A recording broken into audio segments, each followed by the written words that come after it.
Welcome back and thanks for watching. Continue to like, share, subscribe, tell a friend to tell another friend to come over here on my channel. So let's dig a little deeper into our discussion. We have been talking about being spiritually diseased when our situation is more than just the physical and the mental. Number 6 is apathy and the listlessness. Apathy and listlessness are two distinct states that can affect an individual's emotional and motivational well being. Apathy is categorized as a complete lack of emotion or motivation, often leading to a general indifference and lack of interest in activities or people.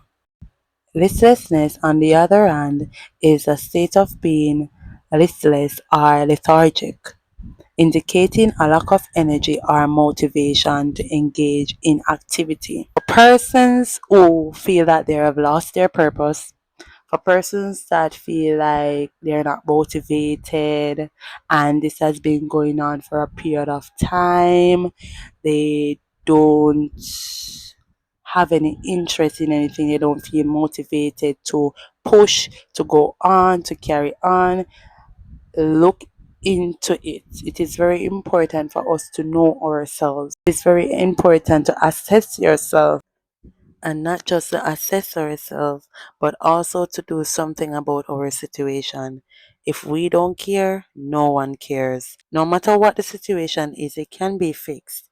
Mankind has one way of doing things, but the Lord has 1,000 ways of doing things. And regardless of the situation, whether it's mental, physical, or spiritual, there is one true healer, one true redeemer that fixes all our problems.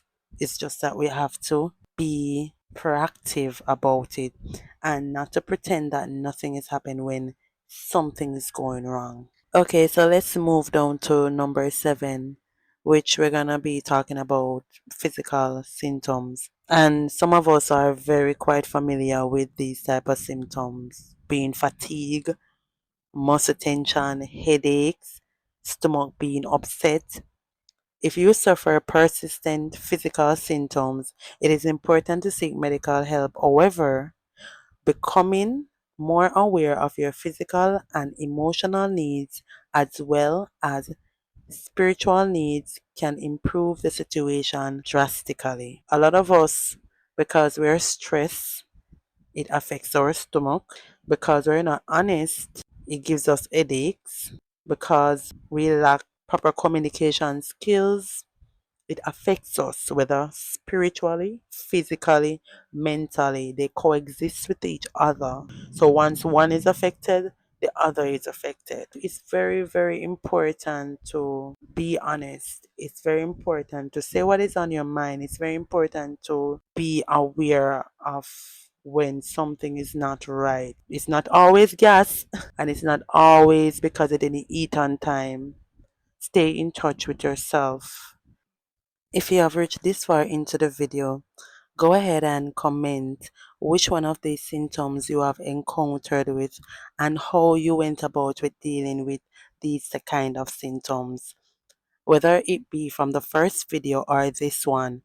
And if you have not watched part 1 of this video, I'm encouraging you to go ahead and do so. I will post the link in the description. We're down to number 8, and number 8 speaks about emotional remoteness. Emotional remoteness is the disconnection or lack of emotional intimacy with others. It can manifest as a lack of emotional connectivity where individuals may feel isolated or disconnected from their emotional lives. This condition can occur in various relationships, including romantic partnerships and friendships, and may lead to feelings of loneliness and disconnection. So, when a person is emotionally remoted, they are emotionally detached. So, they avoid people, they have difficulty empathizing with others, they have difficulty with opening up to others, and they feel disconnected, they lose touch with people, and they don't pay any attention to other people either. They have poor listening skills and they prefer to be alone. And that is just some of the signs of when a person has issues with relating to others emotionally. And many of us can attest that one way or the other, we do have issues with opening up to others. We do have issues with relating to others. Some of us, we care about no one but ourselves. These are clear signs that we are going through a spiritual issue and not just a physical and a mental issue. Don't forget to drop your comment. I am here for it. I want to know what has your personal experience been like, and tell me what did you do to fix those issues within yourself. And for number 9, it's melancholy and lack of joy.